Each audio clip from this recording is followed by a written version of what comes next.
ప్రధానమైనటువంటి ఒక పాఠాన్ని మనం నేర్చుకుంటున్నాం.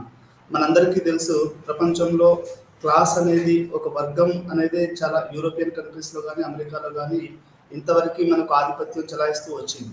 అయితే భారతదేశం వచ్చేసరికి ఏమైంది అంటే, అది భారతదేశంలో కులం అనేది కూడా ఒక ప్రధానమైనటువంటి సామాజిక అంశంగా ఉండడం వల్ల ఈ వర్గ విశ్లేషణ అనేది భారతదేశానికి అప్లికబుల్ అవుతుందా లేదా అనేది చాలా ప్రధానంగా మనకు ఇక్కడ భారతదేశంలో అర్థం చేసుకోవాల్సిన అవసరం ఉంది. అంటే ఇది కులము తరగతి రెండు కూడా ఒక్కొక్క చోట ఎట్లా కలుస్తాయి, అదేవిధంగా కులము తరగతి ఒక్కొక్క చోట ఎట్లా విడిపోతాయి, మనం రెండింటిని వేరువేరుగా చూడొచ్చా అనే దానికి ఇట్లాంటి అన్ని అంశాల గురించి కూడా మనము ఈరోజు పాఠంలో తెలుసుకుంటాం. మనం ఇంతవరకు మ్యాక్స్ వెబరు, కార్ల్ మార్క్స్ లాంటి వ్యక్తులు యూరోపియన్ సమాజంలో, వాళ్ళు ఇండస్ట్రియల్ సమాజంలో, పారిశ్రామీకరణ, నగరాభివృద్ధి చెందిన సమాజంలో ఏ రకంగా పనిచేస్తుందో తెలుసుకున్నాము. కానీ భారతదేశం లాంటి ఒక వ్యవసాయ కుల సంబంధమైనటువంటి దేశంలో ఈ కులము తరగతి అనేది ఎట్లా పనిచేస్తుంది అనేది కూడా మనం ఈరోజు తెలుసుకోవాల్సిన అవసరం ఉంది. మీ అందరికీ తెలుసు, ఆండ్రే బెటే అనే సామాజిక శాస్త్రవేత్త ఈ కులం దాని యొక్క లక్షణాలని అతను చెప్పడం జరిగింది. కులము అనేది, మీ కులం మీద ఎంతైతే మనకు సాహిత్యం వచ్చిందో ఆ సాహిత్యం ఏం చేసింది అంటే మనల్ని ఒక రకమైనటువంటి మనకు క్లారిటీ అంటే ఒక స్పష్టత ఇవ్వకుండా అది మన ఇంకింత కన్ఫ్యూజన్లోకి నెట్టింది అనేది మనం చెప్పొచ్చు. ఎందుకంటే మనకు జాతికును వర్ణాశ్రమ ధర్మ అనే రెండు పదాలను కూడా మనకున్నటువంటి కులం మీద వచ్చినటువంటి సాహిత్యము మనకు స్పష్టత చేయలేకపోయింది. అంటే జాతి అనే పదానికును ఆ తర్వాత మనకు వర్ణాశ్రమ ధర్మ గల తేడాన్ని పెద్దగా చెప్పలేకపోయింది. అంటే జాతి అనే పదాన్ని మనం ఎండోగమస్ గ్రూప్ అని, ఎండోగమస్ అంటే ఒకే కులంలో పెళ్లిళ్ళు చేసుకోవడము, లేకుంటే ఒకే కుల సంబంధాలను చెప్పుకోవచ్చు. వర్ణాశ్రమ ధర్మ అంటే ఒక హిందువుగా పుట్టినప్పుడు, ఒక భారతీయుడిగా పుట్టినప్పుడు ఏ రకమైనటువంటి బ్రహ్మచర్య, ఆ తర్వాత గృహస్థ, ఆ తర్వాత వనప్రస్థ ఇట్లా ఏ రకంగా అవలంబించాలనే దాన్ని మనము ఈ రకంగా చెప్తుందన్నట్టు. అంటే ఈ రెండు పదాలను కూడా మనకు ఇప్పటి వరకు వచ్చినటువంటి కులం మీద వచ్చినటువంటి ఈ యొక్క సాహిత్యము స్పష్టం చేయలేకపోయింది. ఇట్లా అస్పష్టంగా మనము భారతదేశంలో మనకు వచ్చినటువంటి సాహిత్యం కానీ, సామాజిక శాస్త్రవేత్తలు కానివ్వండి, లేకుంటే ఆర్థిక శాస్త్రవేత్తలు కానివ్వండి, సరైనటువంటి కులం మీద సరైనటువంటి పరిశోధనలు కానీ ఇవి జరగలేకపోయాయని చెప్పొచ్చు. అంబేద్కర్ గారు కొంత ఎక్సెప్షనల్ మనం చెప్పుకున్నా, మనం సోషియాలజిస్టులు ఆండ్రే బెటే, ఎంఎన్ శ్రీనివాస్ లాంటి వాళ్ళని మనం ఇక్కడ ప్రధానంగా భారతదేశంలో కులం గురించి మాట్లాడుకోవాలంటే వీళ్ళని మనం మాట్లాడుకోవాల్సి ఉంటుంది. మనకు స్పష్టంగా చెప్పాలి అంటే భారతదేశంలో కులము అనేది ప్యూరిటీ అండ్ ఇంప్యూరిటీ, అంటే స్వచ్ఛత మరియు దానికి వ్యతిరేకమైనటువంటి పదం ఇంప్యూర్ అంటే అస్వచ్ఛత, ఈ రెండు పదాల మీదనే కుల వ్యవస్థ మొత్తంగా ఆధారపడి ఉన్నదని, దాంతో పాటుగా ఈ యొక్క అంటే ఇప్పుడు భారతదేశంలో దళితులు మనకి ఈ యొక్క చనిపోయిన ఆవును తీసుకెళ్ళి చేయడము, లేకపోతే టాయిలెట్స్ క్లీన్ చేయడము, రోడ్లు పరిశుభ్రత ఇవంతా చేస్తూ ఉంటారు. అది అంటే ఇంప్యూర్ వర్క్ చేస్తున్న వాళ్ళు ఈ రకంగా ఒక రకంగా అశుభ్రమైనటువంటి పని చేస్తున్న వాళ్ళు ఉన్నారు కాబట్టి వాళ్ళ తక్కువ కుల వ్యవస్థలో తక్కువ వచ్చిందని, ఆ తర్వాత బ్రాహ్మణులు ఏదైతే చదువులు, విజ్ఞానము, విద్య, వైద్యము ఇట్లాంటి వాటిలో ఉన్నారు కాబట్టి వాళ్ళకు ఉన్నతంగా వాళ్ళకి అవకాశం ఇచ్చినట్టు మనకు కుల వ్యవస్థలో చెప్పడం జరుగుతుంది. అయితే ఇది భారతదేశంలో ఈ కుల వ్యవస్థ అనేది ఏ రకంగా ఉంది, ఆ తర్వాత అది వర్గపోరు ముఖ్యమా, ఇప్పుడు కుల విముక్తి, వర్గ విముక్తి రెండు కలిసి ఉంటాయా? చాలా మంది మార్క్సిస్టులు ఏం నమ్ముతారు అంటే వర్గ పోరాటంలోనే కుల విముక్తి ఉంది అని నమ్ముతారు. అది వర్గ విముక్తిలోనే మనకు సామాజిక విముక్తి, ఆ తర్వాత లైంగిక విముక్తి, మైనారిటీల విముక్తి, లేకుంటే దళితుల విముక్తి ఉంది అనేది మనకు ఇంతవరకు ప్రగాఢంగా భారతదేశం లాంటి దేశాలలో 1970, 80, 90 వరకు కూడా మనకు ఈ తరగతి అంటే క్లాస్ స్ట్రగుల్ అనేది చాలా ప్రధానంగా, అది నక్సలిజం నుంచి మొదలు పెట్టుకుంటే ప్రధాన స్రవంతికి సంబంధించినటువంటి కమ్యూనిస్ట్ పార్టీలు కూడా ఈ వర్గపోరు ద్వారానే మనం కుల విముక్తి, లింగ విముక్తి, ప్రాంతీయ విముక్తి జరుగుతుందని ప్రగాఢంగా భావించారు. ఆ తర్వాత ఏమైంది అంటే ఇప్పుడు మావోయిజంలో కూడా మీ అందరికి తెలుసో లేదో కుల ప్రస్తావన వచ్చేసి చాలా మంది మావోయిజంలో బయటకు వచ్చి వాళ్ళు ఈ కులము అనేది ఒక ప్రధానమైన అంశము భారతదేశానికి సంబంధించి, కాబట్టి కులం మాట్లాడకుండా మనం వర్గపోరు చేయలేము అనేది కూడా చాలా మంది విద్యావేత్తలు కానివ్వండి, లేకుంటే పోరాటంలో ఉన్న వాళ్ళు కానివ్వండి, సమాజ మార్పు కోరుకునే వాళ్ళు కానివ్వండి, సామాజిక శాస్త్రవేత్తలు కానివ్వండి, ఇవంతా చెప్పుకుంటూ వచ్చారు. ఇక్కడ ప్రధానంగా భారతదేశం గురించి మాట్లాడుకున్నప్పుడు మనం ఎంఎన్ శ్రీనివాస్ గారి గురించి మాట్లాడాలి. ఆయన చెప్పినటువంటి డామినెంట్ కాస్ట్, సాంస్క్రిటైజేషన్, వెస్టర్నైజేషన్ లాంటి పదాలను మనం మాట్లాడుకోవాల్సి ఉంటుంది. అంటే ఎందుకంటే కులం గురించి మాట్లాడుకుంటున్నాం. ఎప్పుడైతే భారతదేశంలో ఒక కులంలో పుట్టినప్పుడు ఆ కులాన్ని మనం మార్చడానికి కుదరదు. అయితే ఈ విద్య మరియు వెస్టర్నైజేషన్, సాంస్క్రిటైజేషన్ వీటి ద్వారా ప్రతి కులం కూడా తన యొక్క కొంచెం చదువులో లేకుంటే యూనివర్సిటీలో చదువుకోవడం కానివ్వండి, చదువులో కానివ్వండి, ఉద్యోగాలు చేయడం ద్వారా కానివ్వండి, ఇంకా రకరకాల కారణాల వల్ల ఆ కుల వ్యవస్థను పూర్తిగా వాళ్ళు మారుస్తున్నారు అనేది ఒక మనం ఇక్కడ అర్థం చేసుకోవాల్సినటువంటి విషయం. అంటే ఈ విద్యా వ్యవస్థ, అవకాశాలు, జాబులు ఇవన్నీ కూడా కాస్ట్ సిస్టమ్ ఇంతవరకు మనకు అప్పటివరకు లేనటువంటి ఒక కొత్త సామాజికంగా సమాజాన్ని అది వెస్టర్నైజేషన్, సాంస్క్రిటైజేషన్ చేస్తుందని చెప్పొచ్చు. What you mean by westernisation? అంటే వెస్టర్నైజేషన్ పాశ్చాత్యీకరణ అంటే అర్థం ఏంటి? ఇప్పుడు మనం గతంలో ఎట్లా ఉండేవాళ్ళం, లుంగి పంచ కట్టుకొని ఉండేవాళ్ళం, ప్రస్తుతం ప్యాంటు షర్ట్ వేసుకుని ఉంటున్నాం. ఇంతకుముందు దళితులు కానీ, ఓబీసీలు కానీ, స్త్రీలు కానీ భారతదేశంలో అంతగా వాళ్ళు చదువుకోలేరు. ఒక బ్రాహ్మణీయ వర్గం మాత్రమే భారతదేశం చదువుకు ఉండేది. ఉదాహరణకు మా ఊర్లోనే కొంతమంది దళిత పిల్లలు కానీ, ఓబీసీ పిల్లలు కానీ బడిపోతే ఇంటికి వచ్చిన తర్వాత వాళ్ళకి పసుపు నీళ్లు చల్లేవాళ్ళు. అంటే కుల వివక్షత అనేది స్కూల్ నుంచి మొదలు పెట్టుకుంటే కాలేజీలు, యూనివర్సిటీల వరకు ఉండేది. అప్పుడు ఉన్నత కులాల వాళ్ళు, ఉన్నత వర్గాల వాళ్ళే చదివేవారు. నిజాం కాలేజ్ తీసుకున్నా, లేకపోతే ప్రెసిడెన్సీ కాలేజ్ తీసుకున్నా, లేకపోతే బాంబేలోని సెయింట్ జేవియర్ కాలేజ్ తీసుకున్నా, అప్పుడు బ్రిటిషర్స్ పెట్టిన కాలేజీలో ఆ రోజుల్లో ఉన్నట్టు భూస్వాములు, ఆ రోజుల్లో ఉన్నటువంటి ఉన్నత వర్గాలు మాత్రమే చదివారు ఇక్కడ. కాబట్టి ఈ రోజుల్లో ఏమవుతుందంటే భారతదేశంలో మనం కులం గురించి మాట్లాడుకున్నప్పుడు ఎంఎన్ శ్రీనివాస్ గారి ప్రకారము సాంస్క్రిటైజేషన్ మరియు వెస్టర్నైజేషన్ జరుగుతుంది. సాంస్క్రిటైజేషన్ అంటే ఏంటి అంటే ఏదైతే ఒక నిమ్న కులము ఉన్నత కులాల యొక్క ఆచార వ్యవహారాలని, వారి యొక్క ఆలోచన విధానాన్ని కనుక అవలంబించినట్టయితే దాన్ని సాంస్క్రిటైజేషన్ అంటారు. ఉదాహరణకి ఏంటంటే ఒక చదువుకున్న దళిత అబ్బాయి ఉన్నాడు అనుకోండి, ఆ అబ్బాయి నాన్ వెజ్ తినడు, వెజిటేరియన్ మాత్రమే ఎక్కువ తింటారు. అంటే కొంతమంది సాంస్క్రిటైజ్ వాళ్ళు ఏంటంటే ఎందుకు అట్లా జరుగుతుంది అంటే వాళ్ళు బ్రాహ్మణ్స్తో సమానంగా ఉండాలి అనే ఒక కుల వ్యవస్థలో మేము కూడా అధికులం అని చెప్పుకోవడం అని చెప్పడానికి ఇది జరుగుతుంది. ఇంకొంతమంది మీరు కనుక చూస్తే దళితులు కూడా జంధ్యాలు వేసుకొని చదువుకున్న వాళ్ళు ఉన్నారు. ఆదిమ కాలంలో మేమే నిజమైనటువంటి అది అని వాళ్ళు ఒక రివర్స్ డిస్క్రిమినేషన్ లాగా ఇట్లా చేయడం జరిగింది. దీన్ని సాంస్క్రిటైజేషన్ అంటారు. అంటే దాంట్లో వెనుకబడిన తరగతులు, బీసీ కులాలు కావచ్చు, లేకపోతే దళితులు కావచ్చు, ఎప్పుడైతే వాళ్ళు కుల వ్యవస్థలో కొంచెం ఎదగాలనుకున్నప్పుడు వాళ్ళు ఏం చేస్తారంటే ఈ సాంస్క్రిటైజేషన్ వెస్టర్న్ పాటిస్తారు. దీన్ని ఎంఎన్ శ్రీనివాస్ గారు చాలా ప్రధానంగా చెప్పారు. ఎట్లాంటి భారతదేశం ఇప్పుడు మీరు చూస్తే ఒకప్పుడు ఉన్న దళితుడు, ఒకప్పుడు ఉన్నటువంటి బహుజన వర్గాలు ఈ రోజులలో మీకు గతంలాగా ఉండవు. వాళ్ళు వెస్టర్నైజ్డ్, సాంస్క్రిటైజ్డ్ అయి ఉంటారు. అది భారతదేశంలో మనం కులం గురించి చెప్పుకోవాలంటే ఈ సాంస్క్రిటైజేషన్ అనేది అక్కడ దాన్ని బ్రాహ్మణైజేషన్ కూడా అనేవాళ్ళు. కానీ ఆ తర్వాత దాని బ్రాహ్మణైజేషన్ అంటే మరి అది ఆ పదం బాగలేదనే ఉద్దేశంతో దాన్ని సాంస్క్రిటైజేషన్ అంటారు. అంటే సాంస్క్రిటిక్ వాల్యూస్ని పాటించడం అనేది భారతదేశంలో చాలా చాలా చాలా త్వరితగతిన జరుగుతుందని మనం చెప్పొచ్చు. దీంతో పాటుగా డామినెంట్ కాస్ట్ అనేది కూడా ఒక కాన్సెప్ట్ని మనకు ఎంఎన్ శ్రీనివాస్ గారు చెప్పారు.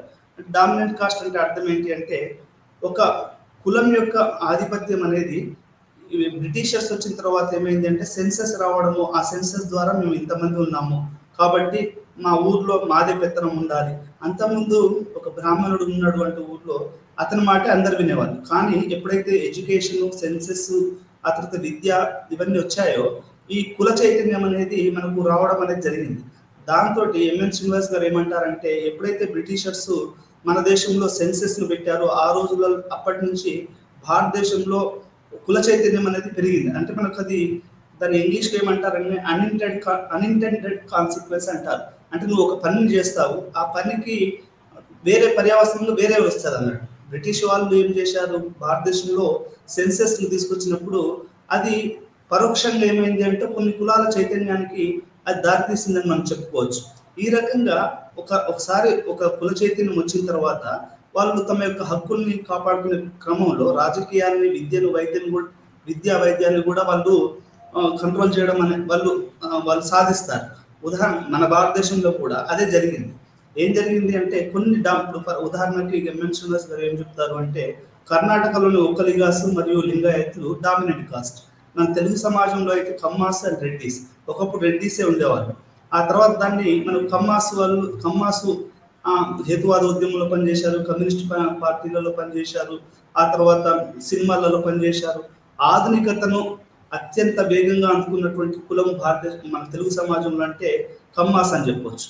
అంటే డామినెంట్ కాస్ట్ అనేది ఎట్లా వస్తుంది అంటే, వీళ్ళు చైతన్యం పొందిన కులాలు, వీళ్ళు బ్రాహ్మణులకు వ్యతిరేకంగా వాళ్ళు చైతన్యం పొంది ఒక బలమైనటువంటి సామాజిక వర్గంగా కర్ణాటకలో ఒక్కలిగాసు, లింగాయత్స్, మన తెలుగు సమాజంలో కమ్మారెడ్డిస్, తమిళనాడులో ఒక వేరే కమ్యూనిటీస్, ఇట్లా ఈ కమ్యూనిటీస్ ఏంటంటే సెన్సెస్ ద్వారా, విద్య ద్వారా, బ్రిటిష్ కలోనియల్ ఎడ్యుకేషన్ ద్వారా కూడా వీళ్ళు ఒక చైతన్యం పొంది డామినెంట్ కాస్ట్గా ఏర్పడి ఈరోజు యాంటీ బ్రాహ్మణ్ మూవ్మెంట్లో ఉన్నారు. బ్రాహ్మణులు ఒకప్పుడు చేసేవాళ్ళు, కానీ ఈ రోజులలో ఈ డామినెంట్ కాస్ట్ అనే ఎక్కువ జరుగుతుంది. What you mean by dominant cost అంటే, ఒకటేమో ఆరబుల్ ల్యాండ్ ఉండడం. ఈ డామినెంట్ కాస్ట్ యొక్క ప్రధాన లక్షణాలు ఏంటంటే, ఆరబుల్ ల్యాండ్ అంటే వాళ్ళకి వ్యవసాయ భూమి ఉంటుంది. ఇప్పుడు మీరు రెడ్డిస్ తీసుకున్నారనుకోండి, వాళ్ళకి కొన్ని 100 ఎకరాల భూములు ఉంటాయి. కమ్మాస్ తీసుకున్నారు అనుకోండి, మీరు వాళ్ళకి 100 ఎకరాల భూములు ఉంటాయి. అదే మీరు ఒక్కలిగాసు, లింగాయస్ తీసుకున్నా వాళ్ళకి కొన్ని వందల ఎకరాల భూమి ఉంటుంది. వాళ్ళు అక్కడ బ్రాహ్మణ్ నడవడు, క్షత్రుడు నడవడు, ఎవరు కూడా ఆ ఊరిని కంట్రోల్ చేయడం కానీ, రాజకీయాన్ని కంట్రోల్ చేయడం కానీ, ఇవన్నీ కూడా ఈ డామినెంట్ కాస్ట్ అనేది చాలా ఎమర్జింగ్ గా వస్తుంది భారతదేశంలో. ఇప్పుడు మీరు గతంలో కనుక చూస్తే ఊర్లో కానీ లేకపోతే సిటీలలో కానీ మనకు ప్రకాశం పంతులు గారే ఉన్నారు. ఆయన మొదటిసారిగా ఒక బ్రాహ్మణ ముఖ్యమంత్రిగా మనకు ఉన్నారు అప్పుడు ఆ రోజుల్లో. కానీ ఆ తర్వాత మీరు రాజకీయాలు చూడండి, తెలుగు రాజకీయాలు చూసినా కానీ మీకు రెడ్డిస్, కమ్మాస్ తప్ప వేరే కులాలు కానీ, అంటే అది ఏమైంది, చైతన్యం పొందినటువంటి కులాలు ఈ రోజు వెనుకబడిన తరగతి వాళ్ళకు కూడా ముఖ్యమంత్రులు కావాలి, ప్రధానమంత్రులు కావాలి అంటున్నారు. అంటే ఇది కుల చైతన్యము ఎట్లా వచ్చింది అంటే, ఈ యొక్క సాంస్క్రిటైజేషన్, వెస్టర్నైజేషన్, యూరోపియనైజేషన్, వీటి ద్వారా చదువు, ఆ తర్వాత సెన్సెస్, కలోనియల్ ఎడ్యుకేషన్, వీటన్నిటి ద్వారా కూడా మార్పు అనేది చాలా వేగవంతంగా జరుగుతుంది. ఈ ప్రస్తుతానికి గ్లోబలైజేషన్, కమ్యూనికేషన్ సిస్టమ్స్ ఇవన్నీ రావడం ద్వారా ఇంకా వేగవంతంగా మారిందని చెప్పుకోవచ్చు. ఈ కులము తరగతి అనేది చాలా మంది మాట్లాడారు. దాంట్లో బాలగోపాల్ గారు కానివ్వండి, అంటే తెలుగు సమాజంలో బాలగోపాల్ గారు కానివ్వండి, హరగోపాల్ గారు కానివ్వండి, లేకపోతే బొజ్జా తారకము, ఆ తర్వాత మనకు కేజీ సత్యమూర్తి, మావోయిస్ట్ పార్టీలో పనిచేసి బయటకు వచ్చిన కేజీ సత్యమూర్తి, ఇట్లాంటి ఎంతో మంది కులము, వర్గము, వీటన్నిటి గురించి కూడా చాలా రాశారు.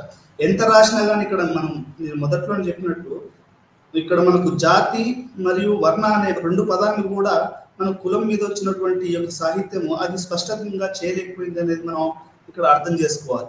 అయితే మనం ఈ కుల చైతన్యం ఒకటే భారతదేశ విముక్తికి దారితీస్తుందా, లేకుంటే వర్గ చైతన్యంతో కలిసి ఈ కుల చైతన్యము, వర్గ చైతన్యం ఎక్కడ కలుస్తాయి, ఎక్కడ విడిపోతాయి అనేది కూడా ఇక్కడ మనం అర్థం చేసుకోవాలి. ఇప్పుడు మనకు కొత్తగా వచ్చిన చైతన్యం ద్వారా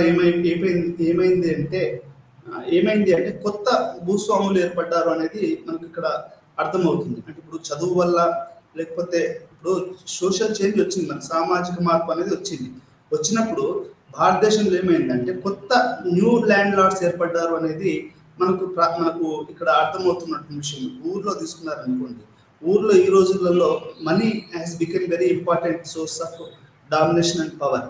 అది అంతకుముందు లేదు. న్యూ పవర్ సెంటర్స్ మారిపోయాయి, న్యూ ల్యాండ్ లార్డ్స్ ఏర్పడ్డారు. Who are this new landlords? ఎవరు ఈ కొత్త భూస్వాములు? ఎవరైతే ఈ యొక్క క్యాస్ట్ డిఫరెన్షియేషన్, అంటే క్యాస్ట్లో కొంతమంది, ఇప్పుడు ఒక కులం తీసుకున్నాం అనుకోండి, ఆ కులంలో అందరూ ఒకే రకంగా ఉండరు. దాంట్లో కొంతమంది చదువుకొని ఒక కొత్త భూస్వామ్య వర్గం అనేది ప్రతి కులంలో ఏర్పడ్డది అనేది ఇక్కడ మనం అర్థం చేసుకోవాలి. అంటే మార్పు వచ్చింది, కానీ ఎట్లాంటి మార్పు వచ్చింది? ఇప్పుడు మీకు ఉదాహరణకి ఒక ఐటీలో ఒక అబ్బాయి జాబ్ చేస్తున్నాడు మా ఊళ్ళో. ఆ అబ్బాయి గవర్నమెంట్ టీచర్ కంటే కూడా ఒక మంచి ఇల్లు కట్టుకున్నాడు. అంటే అదేంటి అంటే ఒక కొత్త భూస్వామ్య వర్గం అని చెప్పొచ్చు. అంటే ఇట్లా మనకు మార్పు వచ్చింది, కానీ ఎట్లాంటి మార్పు వచ్చింది? ఒక కొత్త భూస్వామ్య వర్గాన్ని మనకు మార్పు అనేది ఒక మార్పుపై ఇంకొక మార్పులో, ఆ మార్పులో కూడా కొత్త భూస్వామ్య వర్గం వచ్చింది అనేది మనం అర్థం చేసుకోవాలి. దీన్ని ఏమంటారు అంటే క్యాస్ట్ డిఫరెన్షియేషన్ అంటారు. క్యాస్ట్ డిఫరెన్షియేషన్ అంటే ఒకే కులంలో మనకు పేదవాళ్ళు ఉంటారు, ఆ తర్వాత ఈ యొక్క కొత్తగా భూస్వామ్యంగా ఉన్న వాళ్ళు ఉంటారు, ఆ తర్వాత మార్పు చెంది అందరు ఈక్వల్గా ఉండాలనుకునే వాళ్ళు ఉంటారు. ఈ రకంగా మనకు క్యాస్ట్ క్లాసు అనేది మనకు రెండు కలుస్తూ ఉంటాయి. మనకు మార్పు చెందింది, కానీ ఎట్లాంటి మార్పు చెందింది అనేది కూడా మనం ఇక్కడ ఇట్లా అర్థం చేసుకోవాల్సిన అవసరం ఉంది. రెండో విషయం ఇక్కడ మనం భారతదేశంలో అర్థం చేసుకోవాల్సింది ఏంటంటే, మనకు కులం గురించి మాట్లాడుకుంటున్నాం కాబట్టి మీరు ఎప్పుడైనా రోడ్ల మీద పోయినప్పుడు మీరు చూస్తూ ఉండండి. ఎప్పుడన్నా ఇక్కడ మన పుస్తకంలో ఏం చెప్పాడు అంటే, ఒక వైశ్య వాళ్ళు ఒక మీటింగ్ పెట్టుకుంటే దానికి వందలాది బ్యానర్లు పెట్టుకొని పెద్ద ఎత్తున చేస్తూ ఉంటారు. అంటే అది అంటే అట్లా అది మనకు చాలా ప్రస్ఫుటంగా అనేది మనకు అవపడుతుంది. అంటే కులము అనేది ఎంత ప్రభావవంతంగా రాజకీయాలలో పనిచేస్తుంది అనేది కూడా మనకు చాలా చాలా స్పష్టంగా అవపడుతుంది. అంటే ఒక చిన్న మీటింగ్కి అన్ని కార్లు అన్ని బ్యానర్లు మీరు చూస్తూ ఉంటారు అప్పుడప్పుడు సిటీలలో, ఫలానా కులం వాళ్ళు ఫలానా మీటింగ్ జరుగుతుంది అని. అంటే ఇట్లా మనకు ఒక ఉదాహరణ చెప్పాలి అంటే, ఇట్లా ఒక చిన్న మీటింగ్కి ఇన్ని కార్లు ఇన్ని అవి అనేది జరుగుతూ ఉంటుంది. రెండో విషయం ఏంటంటే, మనం కనుక బీహార్ కనుక మనం చూస్తే మనకు ఇక్కడ పుస్తకంలో ఇచ్చినటువంటి ఎగ్జాంపుల్స్ కూడా ఏంటంటే, రణబీర్ సేన అని మీరు వినే ఉంటారు.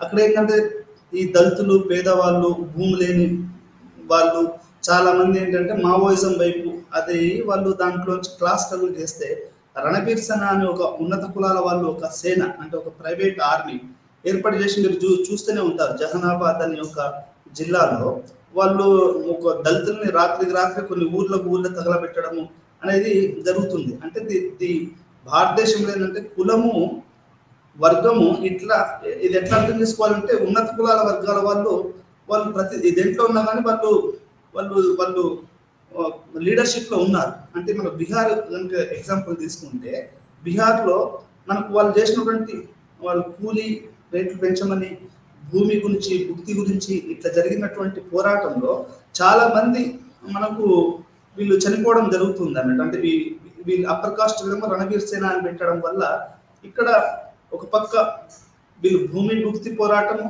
కుల వివక్షత ఇవన్నీ కూడా జరుగుతూ ఉంటాయి అన్నట్టు. మీరు యూపీలో, బీహార్లలో, ఇంకొన్ని రాష్ట్రాలలో ప్రతిరోజు దళితుల మీద ఒక రకమైనటువంటి అత్యాచారాలు, అన్యాయాలు, దోపిడీలు జరుగుతూ ఉంటాయి. ఇవంతా కూడా మనకు కాస్ట్తో వచ్చినటువంటి ఒక అని చెప్పొచ్చు. అంటే ఇది మనం భారతదేశంలో మరి క్లాస్ స్ట్రగుల్ ఏంటి సార్, దాని పరిస్థితి ఏంటి అని అనొచ్చు. అంటే మనకు వర్గ విముక్తి ద్వారా ఈ భారతదేశ విముక్తి జరుగుతుందా అంటే కాదు అని చెప్పాలి. ఎందుకంటే ఇక్కడ కులం అనేది ఉంది. ఉదాహరణకి మీకు ఒక ఎగ్జాంపుల్ చెప్తాను. ఒక బీసీ అతను, ఒక దళిత అతను ఐఏఎస్ ఐపీఎస్ ఆఫీసర్ అయ్యాడు అనుకోండి. అయిన తర్వాత కూడా లాయర్ అయిన తర్వాత కూడా అతనికి ఆ వివక్షత పోవట్లేదు అనేది మనకు ఇప్పుడు దొరుకుతున్న గణాంకాలు కానీ ఇవి కానీ చెప్తా ఉన్నాం. ఇంక్లూడింగ్ మినిస్టర్ అయినా, ప్రధానమంత్రి అయినా ఈరోజు ఏం చెప్తున్నారు, ముఖ్యమంత్రులు, ప్రధానమంత్రులు అయినా కానీ ఆ వివక్షత పోవట్లేదు అనేది మనకు అర్థమవుతున్నటువంటి విషయం. అంటే ఇక్కడ కులము అనేది వర్గ విముక్తి ద్వారా కొంతవరకు విముక్తి అయినా కానీ ఆ కుల విముక్తి అనేది అనిహిలేషన్ ఆఫ్ కాస్ట్ అనేది జరగాలనేది అంబేద్కర్ గారు చెప్పారు. దాంట్లో ఆయన ఏమంటారంటే, చాలా వరల్డ్ ఫేమస్ కొటేషన్ ఏంటంటే, cost is not only A division of labour but it is a division of labourers అని ఆయన చెప్పడం జరిగింది. అంటే కులం అనేది ఒక శ్రామిక వర్గీకరణే కాదు, శ్రమ విభజనే కాదు, శ్రామికుల విభజన అని కూడా అంబేద్కర్ గారు చెప్పారు. అంటే శ్రామికుల విభజన, శ్రమ విభజన గల తేడా ఏంటంటే, ఉదాహరణకి ఒక వ్యక్తిని ఒక కూలీ పని చేయరా అంటే దాన్ని మనం శ్రమ విభజన అంటాం. లేదు కొబ్బరికాయలు పోయో, చింతకాయలు పోయారా, ఊళ్ళో చింత చెట్టుకుంది అనుకోండి, చింత చెట్టు పోయారా అంటే అది శ్రమ విభజన అంటారు. మనం ఏదో దాన్ని వేరుతాం కింద ఉన్నాం.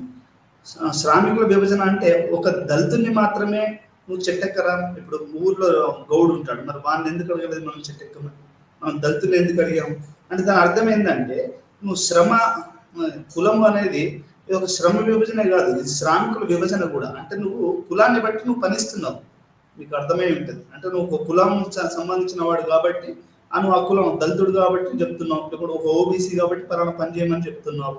అంటే దాని ఉద్దేశం ఏంటి, నువ్వు శ్రమను కూడా శ్రమ విభజన కాదు, ఇది శ్రామికుల విభజన అనేది అంబేద్కర్ గారు చెప్పారు. అంటే అది ఎంత డేంజరస్ మీరు అర్థం చేసుకోండి. ఒక మనిషిని తాను పుట్టినటువంటి కులాన్ని బట్టే అతని యొక్క అర్హతను నిర్వహించడం అనేది భారతదేశంలో జరుగుతున్నటువంటి ఇది ఒక పెద్ద సామాజిక అన్యాయం అని చెప్పొచ్చు. కాబట్టి అంబేద్కర్ గారు ఏం చెప్పారు, it is not the cast is not only division of labour but division of labourers అన్నది చాలా ఫేమస్ కొటేషన్. అంటే వ్యక్తుల్ని కూడా అది తన కులాన్ని బట్టి అది నిర్ణయిస్తుంది. By birth your fate is decided. ఉదాహరణకు రోహిత్ వేముల కూడా తన లెటర్లో ఏం రాశాడు, అంటే ఇక్కడ నీ కులం ద్వారా నీ యొక్క ప్రతిభను ఇక్కడ అంచనా వేయడం అనేది జరుగుతూ ఉంది. అంటే అంత entrenched cost is a entrenched entity, cost is a entrenched reality in India.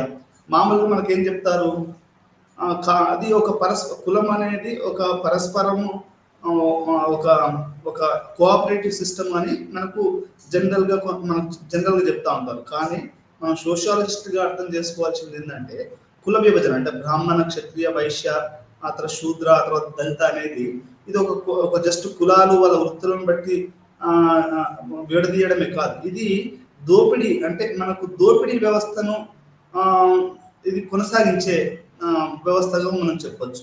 ఎట్లా అంటే ఒక దళితుల్ని దోపిడీ చేస్తే మనం వేరే వాళ్ళు ఎవరు సపోర్ట్ చేయరు, ఎందుకంటే అది కుల వ్యవస్థలో పైన ఉన్నోడు బాపనాయన కాబట్టి, ఈ వీడు క్షత్రుడు కాబట్టి ఆ దోపిడీని ఎక్కువ, it is a veiled protection to the socio economic realities అంటే కాంట్రడిక్షన్స్ అన్నట్టు. అంటే ఒక కుల వ్యవస్థ ఉంది అంటే అది ఒక దోపిడీ వ్యవస్థకి ఒక సన్నని తెర లాంటిది అని చెప్పొచ్చు. కాబట్టి భారతదేశంలో ఏమవుతుంది అంటే ఈ కుల వ్యవస్థ వర్గ చైతన్యం రాకుండా చేస్తుంది అనేది మనకు సామాజిక శాస్త్రవేత్తలు, మనకు ఆండ్రే బెటే కానీ లేకపోతే మనకు యోగేందర్ సింగ్ కానీ వీళ్ళంతా ఏం చెప్తున్నారు అంటే ఈ యొక్క కులం అనే వ్యవస్థ ఏదైతే ఉందో అది వర్గ చైతన్యం రాకుండా చేస్తుంది. ఎందుకు అంటే ఇది సామాజిక దోపిడీని, ఆర్థిక దోపిడీని, రాజకీయ దోపిడీని, అన్ని రకాల దోపిడీలని ఇది కుల వ్యవస్థ సమర్థిస్తుంది అనేది మనకు ఇప్పటివరకు జరుగుతున్నటువంటి పరిశోధన కానివ్వండి, లిటరేచర్ కానివ్వండి చెప్తున్నటువంటి విషయం. మనం దీంట్లో జాతి నమూనాను, ఈ పాఠంలో జాతి నమూనాను అర్థం చేసుకోవడం, సామాజిక మనకు వర్గీకరణలో ఈ యొక్క జాతి తరగతి పాత్రను, కులం పాత్రను అర్థం చేసుకోవడం, ఆండ్రీ బెటే లాంటి వాళ్ళు ఎట్లా కులం సమాజం యొక్క లక్షణాలు వివరించారో మనం తెలుసుకోవడం అనేది కూడా దీంట్లో జరుగుతుంది. దాంతోపాటుగా కుల నమూనా యొక్క దోషాలు, అంటే కుల నమూనాను కనుక మనం దీన్ని బట్టి మనం భారతదేశాన్ని కనుక మనం అర్థం చేసుకుంటే దాంట్లో ఉన్నటువంటి లోటుపాట్లు ఏంటి అనేది కూడా మనం దీంట్లో అర్థం చేసుకుంటాం. దీంతో పాటు కులానికి మరియు తరగతికి మధ్య గల సంబంధాన్ని కూడా మనం ఈ యొక్క పాఠంలో తెలుసుకుంటాం. వాస్తవానికి ఈ అంశంపై సాహిత్యం స్పష్టత కంటే ఎక్కువ సందేహాలను సృష్టించింది. ఒకరు వర్ణం మరియు జాతి మధ్య వ్యత్యాసం. నేను ఇంతకుముందు చెప్పినట్టు ఈ అంశంపై సాహిత్య సృష్టి అంటే లిటరేచర్ ఏదైతే మనకు వచ్చిందో అది సందేహాన్ని ఎక్కువ సృష్టించింది అనేది మనం ఇక్కడ అర్థం చేసుకోవాలి. అంటే ఒక వర్ణానికి జాతికి మధ్య గల తేడాను కూడా మనకి ఇప్పుడు సోషియాలజిస్ట్ సరిగా దాన్ని మనం డిఫైన్ చేయలేకపోయారు. మరి అంటే ఒక చిన్న విషయాన్ని నువ్వు డిఫైన్ చేయలేనప్పుడు నువ్వు కులానికి వర్గానికి మధ్యలో ఎట్లా ఏ రకంగా నువ్వు దాన్ని చెప్పగలుగుతావు?